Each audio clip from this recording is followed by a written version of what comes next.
งแต่น้อยที่เฮาได้อยู่ด้วยกันก็คือเพื่อนนั้น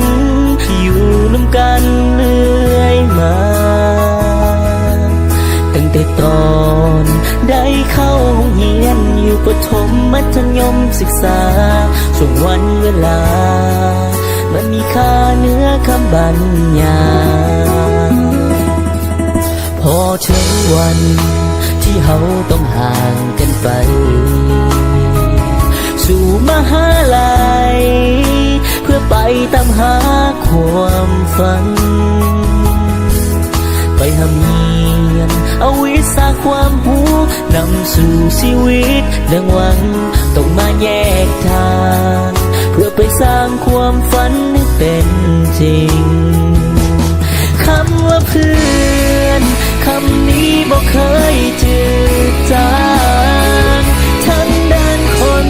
ทางใจนั้นบอกเคยห่างลายังติดต่อทางเฟซและไลน์โทรสายวอทส์แอปมาหาส่งข่าวไปมาโชว์เห็นหน้าบอกว่าคิดฮอดกันบนเส้นทางชีวิตอันแสนยาวไกลจงรู้เอาไว้จะอยู่ใสก็คือเพื่อนกัน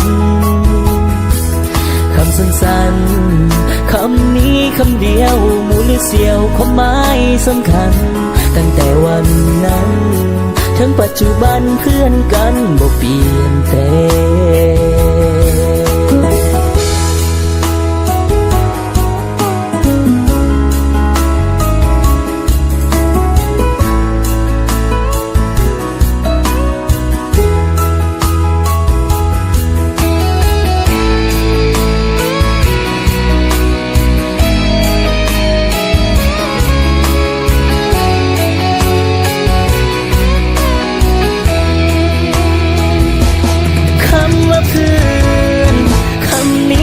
เคยจริงจังทั้งด้านคนทางใจนั้นบ่เคยห่างลายังติดต่อทางเฟซและไลน์โทรสายวอทส์แอปมาหาส่งข่าวไปมาโชว์เห็นหน้าบอกว่าคิดฮอดกันบนเส้นทางชีวิตอันแสนยาวไกลจงรู้เอาไว้จะอยู่ใสก็คือเพื่อนกันคำสั้นๆคำนี้คำเดียวมูลเสียวความหมายสำคัญตั้งแต่วันนั้นถึงปัจจุบันเพื่อนกันบ่เปลี่ยนแปลงตั้งแต่วันวานหรืออีกจากวัน